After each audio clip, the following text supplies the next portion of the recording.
Hello everyone. First of all, thank you for your response towards my first video. And today I am here to discuss one more topic, that is electronic displacement inductive effect. Electronic displacement को discuss करने से पहले थोड़ा सा chemical bonding के बारे में revise करते हैं। केमिकल बॉन्ड दो तरह के होते हैं, दो तरह से बनते हैं। एक तो इलेक्ट्रॉन्स के ट्रांसफर से, सपोज कीजिए एक एटम है, इसने अपना एक इलेक्ट्रॉन दे दिया किसी दूसरे एटम को, तो जिसने इलेक्ट्रॉन दिया है उसके ऊपर पॉजिटिव और जिसने इलेक्ट्रॉन लिया है उसके ऊपर नेगेटिव चार्ज आएगा। ये हमारा बना इलेक्ट्रोवैलेंट बॉन्ड। दूसरा बॉन्ड होता है कोवैलेंट बॉन्ड, जो बनता है इलेक्ट्रॉन्स की शेयरिंग से। एक ये है, इसने एक अपना इलेक्ट्रॉन दिया और एक इलेक्ट्रॉन इसने दिया। शेयरिंग हमेशा 50-50% की होगी, एक इलेक्ट्रॉन ये देगा तो एक इलेक्ट्रॉन ये देगा। शेयरिंग हमेशा यहाँ 70-30 वाला नहीं चलता है, 50-50% की शेयरिंग होनी चाहिए। तो इलेक्ट्रॉन्स की शेयरिंग से बनता है कोवैलेंट बॉन्ड। जो डिस्प्लेसमेंट हम डिस्कस करेंगे वो कोवैलेंट बॉन्ड में ही करेंगे, क्योंकि इसमें तो इलेक्ट्रॉन कंप्लीटली ट्रांसफर हो ही गया है। तो जो इलेक्ट्रॉन डिस्प्लेसमेंट होता है, ये जो शेयर्ड इलेक्ट्रॉन पेयर है ये डिस्प्लेस होता है किसी एक एटम की तरफ, मॉलिक्यूल्स के अंदर थोड़ा सा, तो उसको हम बोलते हैं इलेक्ट्रॉनिक डिस्प्लेसमेंट।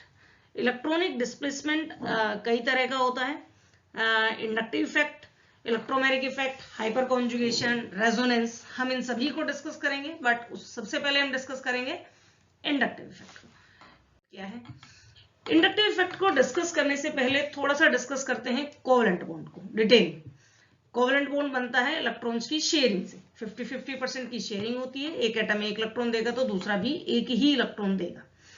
अब ये इलेक्ट्रॉन ऐसे नहीं होता कि शेयरिंग हो रही है तो टेबल पे रख दिया, भाई तुम एक इलेक्ट्रॉन मैंने रख दिया, एक इलेक्ट्रॉन तुम रख दो, नहीं। शेयरिंग जब होती है तो कोवैलेंट बॉन्ड में एटॉमिक ऑर्बिटल ओवरलैप करते हैं एक दूसरे को। Atomic orbital s p d f आप रिमाइंड कीजिए। s ऑर्बिटल की शेप होती है स्फेरिकल, p की होती है डंबल शेप, d की होती है डबल डंबल और f की होती है डिफ्यूज शेप। तो एटॉमिक ऑर्बिटल ओवरलैप करते हैं कोवैलेंट बॉन्ड बनाते टाइम। ये ओवरलैपिंग दो तरह की होती है। एक तो हेड ऑन ओवरलैपिंग, इस तरह से टाइट, इस तरह की पकड़ मजबूत होती है। तो हेड ऑन ओवरलैपिंग से जो बॉन्ड बनते हैं वो होता है सिग्मा बॉन्ड। जैसे कि ये हम इस तरह से रिप्रेजेंट करते हैं हेड ऑन ओवरलैपिंग को। हेड ऑन ओवरलैपिंग से बनता है सिग्मा बॉन्ड। दूसरी होती है लेटरल ओवरलैपिंग। लेटरल ओवरलैपिंग इस तरह से, ऐसे, ये पकड़ उतनी मजबूत नहीं होती, तो इसलिए लेटरल ओवरलैपिंग से जो बॉन्ड बनते हैं वो उतने मजबूत नहीं होते हैं। जैसे कि ये है, ये है लेटरल ओवरलैपिंग। लेटरल ओवरलैपिंग से बनते हैं पाई बॉन्ड। हमारे काम का है यहाँ सिग्मा बॉन्ड। जो इंडक्टिव इफेक्ट है उसमें सिग्मा बॉन्ड्स की ही डिस्प्लेसमेंट को डिस्कस किया जाता है। अब कोवैलेंट बॉन्ड में जब कोवैलेंट बॉन्ड बनता है दो सिमिलर एटम्स। सिमिलर एटम्स का मतलब है दोनों की इलेक्ट्रोनेगेटिविटी एग्जैक्ट सेम होनी चाहिए। इलेक्ट्रोनेगेटिविटी क्या है? इलेक्ट्रोनेगेटिविटी सिंपली अगर कहें तो इलेक्ट्रॉन्स को अपनी तरफ अट्रैक्ट करने की पावर। ये शेयरिंग इलेक्ट्रॉन पेयर है, एक इसने दिया दूसरा इसने दिया। ये अगर दोनों की इलेक्ट्रॉन को अट्रैक्ट करने की पावर सेम है, यानी कि सेम है, तो ये भी उतनी उससे अपनी तरफ खींचेगा, ये भी। तो ये जो शेयर्ड इलेक्ट्रॉन पेयर है ये बिल्कुल मिड में रहता है। बट अगर कोवैलेंट बॉन्ड दो अलग अलग एटम्स के बीच बने, या कहें कि दोनों की इलेक्ट्रोनेगेटिविटी में डिफरेंस हो, बट डिफरेंस माइनर होना चाहिए। अगर डिफरेंस ज्यादा होता है तो इलेक्ट्रोवैलेंट बॉन्ड बनता है। माइनर डिफरेंस होने से क्या होगा, जो जिसकी भी इलेक्ट्रोनेगेटिविटी ज्यादा होगी वो इस शेयर्ड इलेक्ट्रॉन पेयर को अपनी साइड शिफ्ट कर लेगा। डिस्प्लेसमेंट हो गया इलेक्ट्रॉन्स का। तो इसके ऊपर नेगेटिव, इसकी तरफ इलेक्ट्रॉन्स आए हैं, इससे दूर गए हैं इलेक्ट्रॉन, तो इसके ऊपर थोड़ा सा पॉजिटिव चार्ज आ जाता है, यानी कि हमारा बॉन्ड पोलर हो गया है। ठीक है, तो इसको बोलते हैं पोलर कोवैलेंट बॉन्ड। ठीक है, डाइपोल बन गए हैं, पॉजिटिव और नेगेटिव चार्ज एक शॉर्ट डिस्टेंस पर है तो डाइपोल बन गया। ये तो हुआ बॉन्ड का पोलराइजेशन। ठीक, अब हम अपने ऑर्गेनिक कंपाउंड्स में इनको कैसे डिस्कस करते हैं, या इंडक्टिव इफेक्ट किस तरह से होता है। अगर एक कार्बन एटम की चेन हम कंसीडर करें जस्ट लाइक दिस, इसके एक एंड पर हो इलेक्ट्रोनेगेटिव एटम क्लोरीन है, इलेक्ट्रोनेगेटिविटी ज्यादा होती है। पीरियोडिक टेबल में जो एलिमेंट्स राइट साइड हैं उनकी इलेक्ट्रोनेगेटिविटी ज्यादा होती है, नॉन मेटल्स होते हैं, और जो एलिमेंट्स लेफ्ट साइड पर हैं उनकी इलेक्ट्रोनेगेटिविटी कम होती है। तो क्लोरीन की इलेक्ट्रोनेगेटिविटी कार्बन से ज्यादा है, तो ये शेयर्ड इलेक्ट्रॉन पेयर को अपने साइड शिफ्ट कर लेगा, इसके ऊपर थोड़ा सा नेगेटिव और इसके ऊपर थोड़ा सा पॉजिटिव। सेम हमारा बॉन्ड पोलर हो गया, ये वाला बॉन्ड हमारा पोलर हो गया, पोलराइजेशन हो गया। बॉन्ड पोलर होने से क्या हुआ, अब इसके ऊपर जब पॉजिटिव आ गया है तो ये C1 और C2 के बीच के शेयरिंग इलेक्ट्रॉन पेयर को अपनी तरफ अट्रैक्ट करेगा। अट्रैक्ट करने से क्या होगा, इसका पॉजिटिव थोड़ा न्यूट्रलाइज हो जाएगा और इसके ऊपर पॉजिटिव आ जाएगा, बट ये उतनी पावर से अट्रैक्ट नहीं कर पाएगा जितनी पावर से क्लोरीन ने किया है। फिर इसके ऊपर जो पॉजिटिव चार्ज आया है, ये पॉजिटिव चार्ज की वैल्यू इससे कम होगी। अब इसके ऊपर पॉजिटिव आ गया तो ये इन दोनों के बीच का इलेक्ट्रॉन शेयर्ड इलेक्ट्रॉन पेयर अपनी तरफ अट्रैक्ट करेगा, तो इसके ऊपर भी थोड़ा सा पॉजिटिव आ जाएगा, बट इस पॉजिटिव की वैल्यू इससे कम होगी। अगर मैं इस तरह से शो करूं कि यहाँ 3 पॉजिटिव है, बस जस्ट शो करने के लिए कि इसके ऊपर ज्यादा है, इसके ऊपर कम है और इसके ऊपर और भी कम। इसके ऊपर इतना पॉजिटिव चार्ज है कि ये इनके शेयर्ड इलेक्ट्रॉन पेयर को अपनी तरफ अट्रैक्ट नहीं कर पाता। इसका मतलब इंडक्टिव इफेक्ट एक वीक इफेक्ट है। After C3 we can neglect inductive effect, उसको हम नेग्लेक्ट कर देते हैं। क्यों वीक है, क्योंकि इसमें सिग्मा बॉन्ड्स का डिस्प्लेसमेंट है, और अभी अभी आपको बताया कि सिग्मा बॉन्ड एक टाइट बॉन्ड होता है, पकड़ मजबूत होती है, उसको डिस्प्लेसमेंट के लिए ज्यादा एनर्जी की नीड होती है, इसलिए वीक है। दूसरा परमानेंट है, डाइपोल बन गया था हमारा, है ना, डाइपोल बना है तो परमानेंट ही बन गया है। इसके अंदर परमानेंट इफेक्ट है और वीक इफेक्ट है, सिग्मा बॉन्ड्स इन्वॉल्व होते हैं। डाइपोल बना है तो we can observe inductive effect by the measuring of dipole moment. तो ये हमारे मेन पॉइंट्स हैं इंडक्टिव इफेक्ट के। सिग्मा बॉन्ड्स का ट्रांसफर होता है, वो सॉरी ट्रांसफर नहीं, डिस्प्लेसमेंट होता है, बॉन्ड पोलराइज हो जाता है।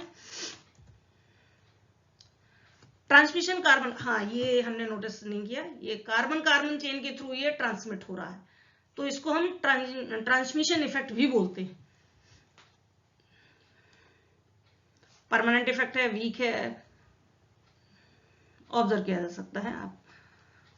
इसकी डिस्टेंस डिक्रीज होती है। अभी हमने कहा कि C3 के बाद हम इसको नेग्लेक्ट कर देते हैं। सोर्स जिसने स्टार्ट किया पोलराइजेशन, वो सोर्स, जैसे जैसे इससे डिस्टेंस बढ़ेगी इंडक्टिव इफेक्ट डिक्रीज होता चला जाएगा। अब अगर हम इन सारे पॉइंट्स को कंपाइल करें तो इंडक्टिव इफेक्ट की डेफिनेशन आ जाएगी। क्या है इंडक्टिव इफेक्ट, को हम कैसे एक्सप्लेन करेंगे? Permanent displacement of sigma bonded electrons along carbon carbon chain is called inductive effect. सब कुछ आ गया इसमें, परमानेंट है, परमानेंट है, ठीक है, डिस्प्लेसमेंट हो रहा है सिग्मा बॉन्ड्स का, ये परमानेंट इफेक्ट है, डिस्प्लेसमेंट हो रहा है सिग्मा बॉन्ड्स का, कार्बन कार्बन चेन के थ्रू हो रहा है, तो सबको हमने कंपाइल कर दिया इसमें, और ये हमारी इंडक्टिव इफेक्ट की बेस्ट डेफिनेशन। और इसके बाद अगर एक लाइन याद कीजिए, आपको इंडक्टिव इफेक्ट के बारे में सब कुछ लर्न हो जाएगा। इसके बाद है permanent polarisation of sigma bond. एक बॉन्ड पोलराइज हुआ, उसने अपने साइड वाला बॉन्ड भी पोलराइज कर दिया, वो बॉन्ड पोलराइज हुआ, उसने अपने साइड वाला बॉन्ड पोलराइज कर दिया, तो this is called inductive effect. अब इंडक्टिव इफेक्ट को हम डिनोट करते हैं कैपिटल I से, और रिप्रेजेंट किया जाता है एक स्ट्रेट एरो से। एरो हेड हमेशा उस एटम की तरफ होता है जिसकी इलेक्ट्रोनेगेटिविटी ज्यादा होती है, कहीं कि जिसकी तरफ शेयर्ड इलेक्ट्रॉन पेयर डिस्प्लेस होता है, ठीक है। अब टाइप्स ऑफ इंडक्टिव इफेक्ट या comparison of inductive effect. Inductive effect दो तरह का होता है, plus I effect and minus I effect. Comparison के लिए हम रेफरेंस लेते हैं हाइड्रोजन एटम को। जो एटम और ग्रुप इलेक्ट्रॉन्स को अट्रैक्ट करते हैं हाइड्रोजन की कंपैरिजन में ज्यादा स्ट्रांगली, वो कहलाता है इलेक्ट्रॉन विड्रॉइंग ग्रुप और इलेक्ट्रॉन अट्रैक्टिंग ग्रुप। विड्रॉइंग इसलिए कि उन्होंने शेयर्ड इलेक्ट्रॉन पेयर बॉन्ड में से अपनी तरफ खींच लिया, तो इलेक्ट्रॉन विड्रॉइंग ग्रुप कहलाएगा। जो एटम और ग्रुप इलेक्ट्रॉन्स को हाइड्रोजन की कंपैरिजन में कम अट्रैक्ट करते हैं, कि ये अट्रैक्ट ही नहीं करते, वो बल्कि रिलीज करते, तो उनको हम बोलते हैं electron releasing group. Electron attracting group minus I effect show करते हैं, और electron releasing group plus I effect show करते हैं। ये हमने डिक्रीजिंग ऑर्डर उनके शो किए हैं, प्लस माइनस I इफेक्ट किए और प्लस I इफेक्ट किए। अगर माइनस I इफेक्ट को हम देखें तो जिसकी इलेक्ट्रोनेगेटिविटी जितनी ज्यादा है उसका माइनस आई इफेक्ट भी उतना ही ज्यादा है। हेलोजेंस में ऊपर से नीचे आने पर इलेक्ट्रोनेगेटिविटी डिक्रीज होती है, तो उनका माइनस आई इफेक्ट भी उसी तरह डिक्रीज हो रहा है। अब अगर डिस्कस करें प्लस आई इफेक्ट को, प्लस इफेक्ट में आप देखिए ये है मिथाइल, इथाइल एक एल्काइल ग्रुप बढ़ गया, सेकेंडरी एल्काइल ग्रुप 2 बढ़ गए, tertiary alkyl group 3 alkyl group बढ़ गए। जैसे जैसे एल्काइल ग्रुप बढ़ रहा है उनका प्लस आई इफेक्ट भी बढ़ रहा है, यानी कि इंडक्टिव इफेक्ट एक एडिटिव इफेक्ट है। जैसे जैसे वो जुड़ते चले गए कार्बा बढ़ता चला गया, स्ट्रेंथ बढ़ती चली गई, तो एडिटिव इफेक्ट है। अब हम डिस्कस करते हैं sp बॉन्डिंग। sp बॉन्डिंग में क्या है, sp बॉन्डिंग की इलेक्ट्रोनेगेटिविटी sp2 और sp3 की कंपैरिजन में ज्यादा होती है। इसको बहुत सिंपली अगर समझें तो sp हाइब्रिड ऑर्बिटल्स में s और p 50-50% है, सबसे ज्यादा शेयरिंग होती है s ऑर्बिटल की, इसमें sp2 और sp3 की कंपैरिजन में। s ऑर्बिटल की शेप होती है स्फेरिकल। स्फेरिकल का मतलब वो इलेक्ट्रॉन्स को न्यूक्लियर के साथ टाइटली हेल्ड करके रखता है, यानी कि अट्रैक्ट करके रखता है। और अट्रैक्ट करने का मतलब क्या है, इलेक्ट्रोनेगेटिविटी, उसकी इलेक्ट्रोनेगेटिविटी ज्यादा है, इलेक्ट्रॉन्स को अट्रैक्ट कर की पावर उसकी ज्यादा है, तो उसका इंडक्टिव इफेक्ट भी इसलिए ज्यादा होगा। इसीलिए एराइल, विनाइल और एल्काइनाइल ग्रुप्स जिनके अंदर sp हाइब्रिड ऑर्बिटल्स होते हैं वो माइनस आई इफेक्ट शो करते हैं। इसको ये हमें हेल्पफुल होता है जब हम एरोमेटिक एसिड्स की, एरोमेटिक कंपाउंड्स में इंडक्टिव इफेक्ट को डिस्कस करते हैं। तो ये हमारा इंडक्टिव इफेक्ट था, बहुत सिंपल है, और बस एक डेफिनेशन आप लर्न कीजिए, उससे आपके सारे पॉइंट्स क्लियर हो जाएंगे। एप्लीकेशंस क्या हैं, एप्लीकेशंस इंडक्टिव इफेक्ट की हैं। इंडक्टिव इफेक्ट की हेल्प से आप एसिडिक स्ट्रेंथ को डिस्कस कर सकते हैं, फिनोल की एसिडिक स्ट्रेंथ को डिस्कस कर सकते हैं, stability of reaction, intermediate. Reaction intermediate क्या है, जो रिएक्शंस के बीच में बनते हैं, जैसे कार्बोकेटायन, कार्बन आयन, वो उनकी स्टेबिलिटी को हम डिस्कस करते हैं। रिएक्टिविटी ऑफ एल्काइल हैलाइड, और more important basic strength of amines, इन सबको हम इंडक्टिव इफेक्ट की हेल्प से डिस्कस कर सकते हैं, और इनको हम डिस्कस करेंगे अपनी नेक्स्ट वीडियो में। Thank you. और अगर आपने मेरा चैनल अभी तक सब्सक्राइब नहीं किया है तो प्लीज सब्सक्राइब इट, और अगर आपका कोई भी क्वेश्चन है तो प्लीज आप उसको कमेंट बॉक्स में लिखें, और मैं उसको अपने नेक्स्ट वीडियो में इंक्लूड करूंगी। और मेरी नेक्स्ट वीडियो का टॉपिक है definitely application of inductive effect. Thank you, thanks a lot.